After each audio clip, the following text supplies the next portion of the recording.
Se la conoce popularmente como la profesión más antigua de la humanidad, pero el debate acerca de cómo regularla es bien actual. La prostitución es una realidad en todos los países. En la discusión sobre si es efectivamente un trabajo como cualquier otro, chocan distintas visiones del mundo, consideraciones morales y se ponen sobre la mesa los conceptos del consentimiento y derechos humanos. Colombia se distingue por tener desde hace décadas leyes que regulan e intenta darle un marco jurídico a la prostitución como actividad lícita, pero la discusión no está zanjada y muy por el contrario, el nuevo siglo ha traído más preguntas cuyas respuestas seguimos buscando.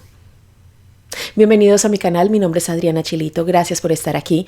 Si les gusta este tipo de contenido se pueden suscribir a mi canal y activar la campanita de notificaciones. De esta manera YouTube les avisará cuando suba un nuevo video. También me pueden seguir en mis diferentes redes sociales, me encuentran en Instagram, Facebook o en Twitter como @lachilito y en TikTok como @lachilito1. Comenzamos.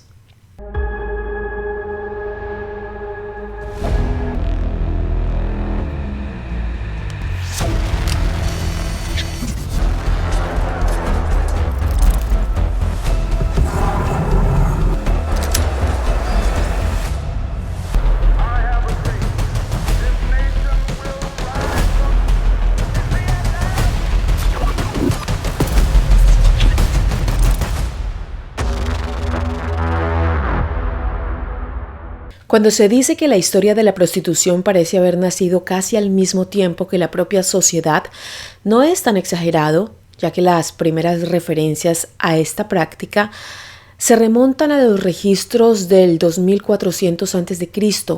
Existió también en la Grecia antigua, en Oriente se practicaba en las sociedades inca y azteca, en Roma, en la India y en cualquier sociedad que haya dejado registros escritos.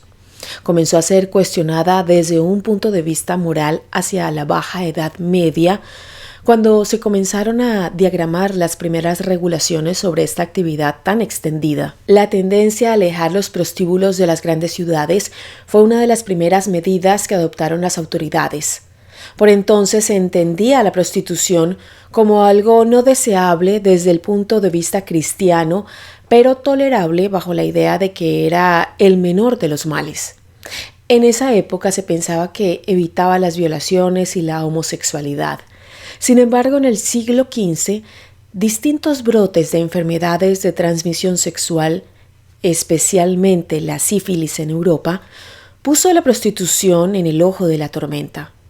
Los riesgos que implicaba la promiscuidad en una época que carecía completamente de métodos sanitarios para impedir la transmisión de infecciones hizo que la prostitución pasara a entenderse como una amenaza. La figura de la prostituta también dejó de tener una connotación respetable para pasar a ser vista como algo vergonzoso, inmoral y desagradable. Tal fue el estigma que muchas de esas consideraciones sobreviven hasta nuestros días. En la Francia y Gran Bretaña del siglo XIX, ser prostituta parecía un sinónimo de portar las más terribles pestes. El mundo se embarcaba en la tendencia a cerrar burdeles, perseguir a las mujeres que había ahí y plantear la ilegalidad de la prostitución. En paralelo, se fortalecían las redes clandestinas. Las mujeres más vulnerables de la sociedad, especialmente las extranjeras y las de bajos recursos, caían en circuitos cada vez más violentos y marginales. Comenzaban a tejerse las redes de trata de personas con fines de explotación sexual, mientras que en el discurso oficial se planteaba una mirada cada vez más dura y prohibida de la práctica sexual a cambio de dinero. Cada país ha transitado de forma muy particular su visión legal y ética sobre la prostitución. En Colombia, al día de hoy, se trata de una actividad que no se considera ilícita siempre y cuando sea ejercida por voluntad propia.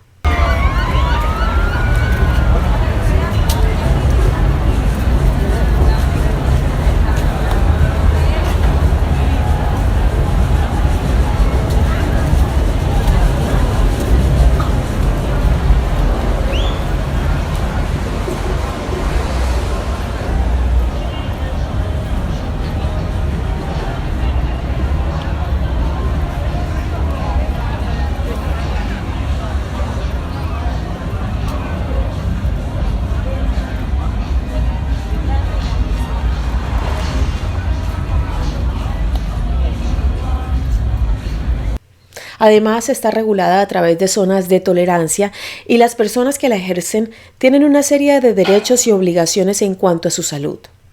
Veremos si toda esta reglamentación se cumple de forma total y efectiva.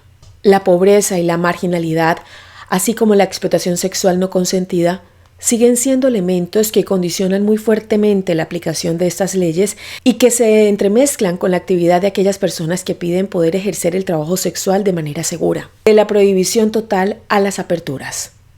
Para llegar a este contexto jurídico, Colombia debió transitar distintas etapas en lo que a la aceptación de la prostitución se refiere y comenzó con la prohibición total de la práctica hasta comienzos del siglo XX. Las autoridades colombianas tenían una postura punitivista, es decir, de castigo sobre las prostitutas, y en general se las perseguía y se las obligaba a salir de sus ciudades. Sin embargo, también existía una cierta tolerancia por parte de la sociedad, una aceptación mayor a la que se veía en otros países de la región. Esto fue permitiendo hacia inicios del año 1900 dar algunos pasos en pos de la convivencia con esta práctica dentro del marco legal. Por ejemplo, en esos tiempos comenzaron a proponerse los primeros registros de trabajadoras sexuales con el objetivo de tener un panorama más claro y oficial de cuántas mujeres trabajaban en la prostitución y en qué condiciones lo hacían. También comenzaron a otorgarse los primeros permisos para el funcionamiento de casas de prostitución, de modo que el Estado pudiera tener control sobre la forma en que se desarrollaban estas prácticas, siempre con la mirada puesta en las redes ilegales y su combate. Estas iniciativas eran un tanto rupturistas en el marco de un mundo que transitaba en otra dirección respecto a cómo entender la prostitución bajo la mirada de los derechos humanos.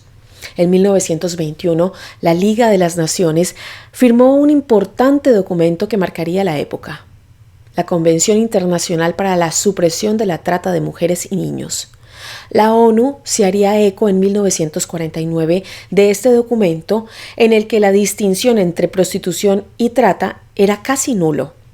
En su preámbulo, las Naciones Unidas establecían la prostitución y el mal que la acompaña, la trata de personas para fines de prostitución, son incompatibles con la dignidad y el valor de la persona humana y ponen en peligro el bienestar del individuo, de la familia y de la comunidad.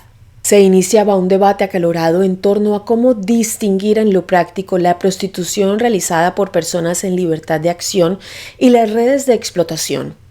En Bogotá, el gobierno local no tardó en alinearse con la legislación internacional y mediante el Acuerdo 95 prohibió el funcionamiento de las casas, tiendas o establecimientos de cualquier índole en donde principal o secundariamente una o más personas ejerzan habitualmente la prostitución. No se toleraba la existencia de zonas demarcadas en que pudiera darse esta actividad y a su vez ordenaba la creación de establecimientos para auxiliar y educar a las mujeres que lo necesitaran. Los mecanismos para asistir a las trabajadoras sexuales comenzaban a tener sus primeras expresiones y paulatinamente se comenzaron a realizar controles médicos a las prostitutas en distintas ciudades colombianas. Si bien Bogotá era la excepción y allí la legislación era más prohibitiva, en otras regiones, a partir de la resolución 282 que regía desde 1942, empezaban a hacerse los primeros registros de prostitutas bajo el nombre de mujeres públicas. Este concepto sobreviviría muchas décadas, puntualmente hasta la Constitución de 1991, que veremos más adelante. La legislación de los 40, sin embargo, atacaba el carácter público de la prostitución y establecía penas de detención y cárcel para las mujeres que ofrecieran sus servicios en plena calle. También se castigaba el uso de determinadas prendas de vestir que se considerasen indecorosas o provocativas y hasta se hacía mención a frases o canciones que las mujeres pudieran decir en la vía pública para incitar a los hombres a contratar sus servicios por fuera de los circuitos tolerados por la ley. Durante los años 50 y 60, Colombia vivió en esta zona gris con respecto a la prostitución. No hubo avances a nivel jurídico y el debate internacional planteaba una visión mayormente abolicionista. Los países comunistas tenían duras leyes en contra de la actividad.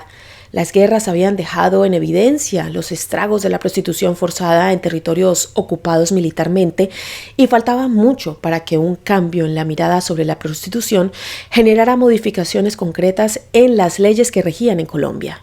Hubo que esperar hasta el cambio de década para que apareciera el primer paso hacia la despenalización. Los años 70 fueron un punto culmine a nivel mundial en todos los ámbitos de la cultura. Una década acelerada por la revolución tecnológica que traía disquetes, VHS, videojuegos, calculadoras de bolsillo y hasta el primer bebé probeta. El mundo aún lamentaba las muertes de Elvis Presley y Jimi Hendrix al tiempo que una nueva generación de músicos proponía revolucionar la industria. El cine de Hollywood renacía de la mano de directores jóvenes que pasarían a la historia, como por ejemplo Steven Spielberg, George Lucas o Brian De Palma. También los 70 fueron tiempos de mucha violencia. Las dictaduras militares se extendían por América Latina, los ataques terroristas golpeaban los Juegos Olímpicos de Múnich y las guerras no parecían tener freno en un mundo cada vez más cercano y globalizado. Nuevas perspectivas empezaban a tomar forma y es justamente en esos primeros meses cuando Colombia sancionaba el decreto 1335, estableciendo que el Estado utilizaría los medios de protección a su alcance para prevenir la prostitución y para facilitar la rehabilitación de la persona prostituida. Lo más notable de este decreto es que por primera vez sostiene que el solo ejercicio de la prostitución no es punible. Permite y promueve que las asambleas departamentales o los consejos reglamenten la prostitución en cada una de sus regiones y organicen institutos en donde cualquier persona que la ejerza encuentre medios gratuitos y eficaces para rehabilitarse. Es decir, se consideraba a la prostitución como una actividad no punible siempre que se ejerciera de forma libre y consciente, pero a la vez establecía que las prostitutas tuvieran mecanismos para salir de ese circuito, entendiéndola como una actividad indeseable. Otro elemento llamativo de este decreto es el modo en que define a la prostituta. En el artículo 178 considera que son las personas que trafican habitualmente con su cuerpo para satisfacción erótica de otras varias con el fin de asegurar completar o mejorar la propia subsistencia o la de otro. Lo interesante de esta descripción es que no hace referencia directa y única a las mujeres, sino que al hablar de personas también engloba a los varones que efectivamente, aunque en menor medida, también han ejercido la prostitución a lo largo de la historia. Esto se mantendría en casi toda la legislación colombiana. El decreto de 1970 además estableció que el tratamiento médico de las enfermedades venéreas es obligatorio y será gratuito, así como las drogas que se suministren. Es decir, comenzaba a plantearse el alcance de un sistema de salud accesible que asistiera de manera directa y activa. Las enfermedades de transmisión sexual, que por mucho tiempo habían sido el estigma de la prostitución, pasarían a tenerse en cuenta dentro de la legislación ya en un marco de seguridad sanitaria. Este sería un punto clave en la legislación colombiana hasta, como hemos dicho, la Constitución Política de 1991, que significó el siguiente avance legal en lo que a la prostitución se refiere. Para ese año, la Cámara de Comercio de Bogotá hizo público un análisis socioeconómico que daba cuenta de la existencia de 14.211 personas ejerciendo en ese momento la prostitución solo en la capital. La sanción de la Constitución en 1991 estableció en su artículo 53 los convenios de trabajo vigentes en el país y con un fuerte énfasis en el respeto de los derechos humanos. Si bien no hacía referencia directa a la prostitución, el texto de esa normativa no tardó demasiado en citarse en sentencias que significarían avances en torno a ver la prostitución como un trabajo y priorizar el respeto y la dignidad de quienes lo ejercían. En 1995, la Corte Constitucional planteó que a pesar de ser una actividad no deseable dentro de la sociedad, no se puede prohibir. La sentencia señalaba que la tolerancia y control de esas prácticas evitaban la clandestinidad. 2 años más tarde, la Corte volvió a expedir y agregar que además de no estar prohibida, la prostitución podía ejercerse en ciertos lugares, pero bajo unos parámetros previamente establecidos por las autoridades administrativas y policiales de la localidad. No obstante, estas legislaciones no perdían de mira el carácter indeseable de la prostitución, según dejaban en claro sus propios textos. A medida que estas sentencias fueron avanzando, también se abrió un fuerte debate. La prostitución, entendida como trabajo sexual, sí o no. Y en caso de ser un trabajo como tantos otros, debía ser alcanzada por las leyes y protecciones que lo regían. Es inevitable citar todos estos decretos, sentencias y leyes para entender sobre qué terreno jurídico se para Colombia al momento de dar lugar al debate actual sobre la prostitución. El nuevo milenio y las reivindicaciones de género tomarían este tema como eje central del proceso de deconstrucción que atraviesa la sociedad. Dentro del propio feminismo existen 2 corrientes enfrentadas sobre este tema. Estas posturas se conocen como abolicionismo y regulacionismo y siempre han estado presentes en el debate legislativo sobre la prostitución.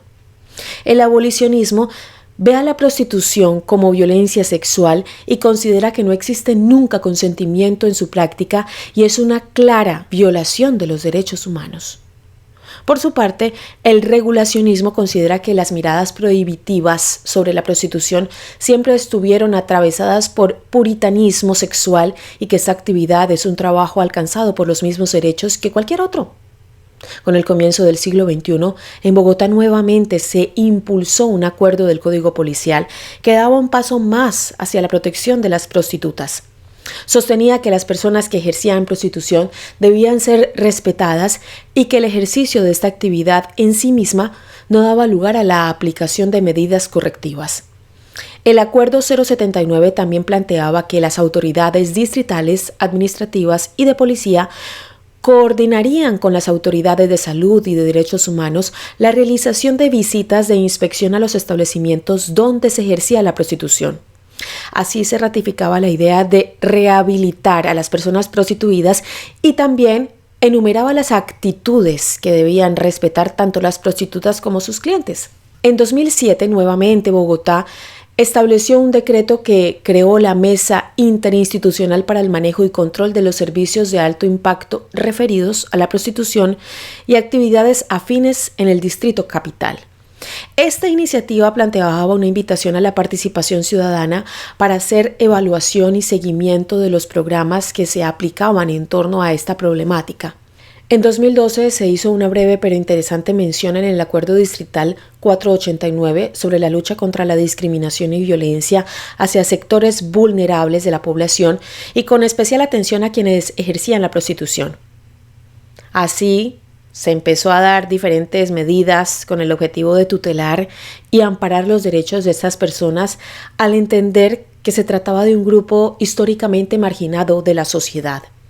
Más adelante, en 2015, se avanzaba en el marco legal con el Decreto Único Normativo que también sumaba la mención a la protección necesaria de las mujeres víctimas durante los conflictos armados.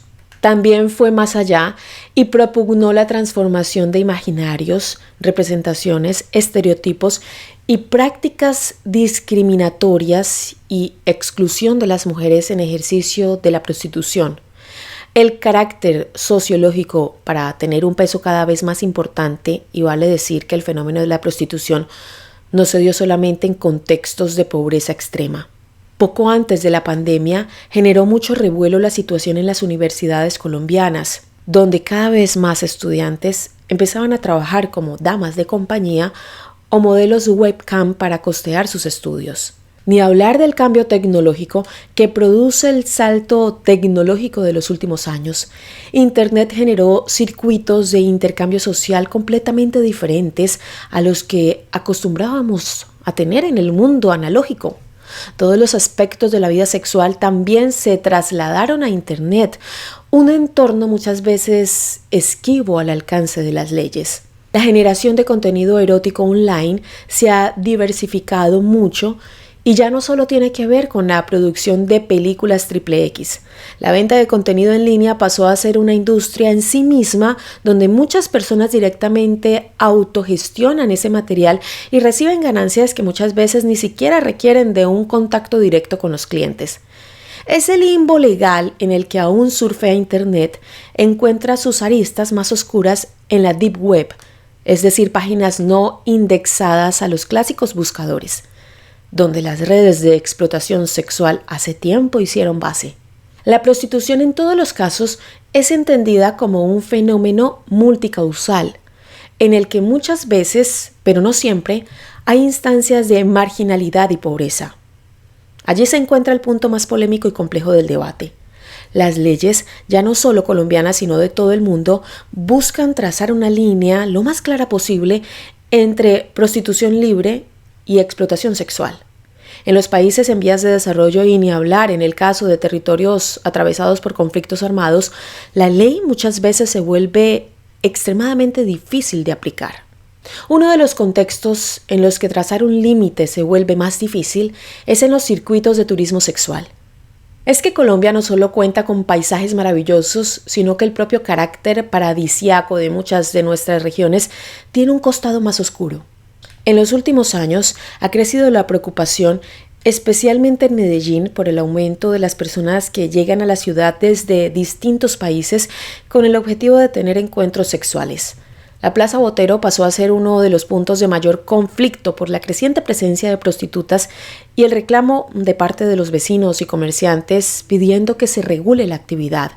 Incluso se estableció un toque de queda para menores de edad en esa ciudad por el aumento de los casos de explotación sexual infantil.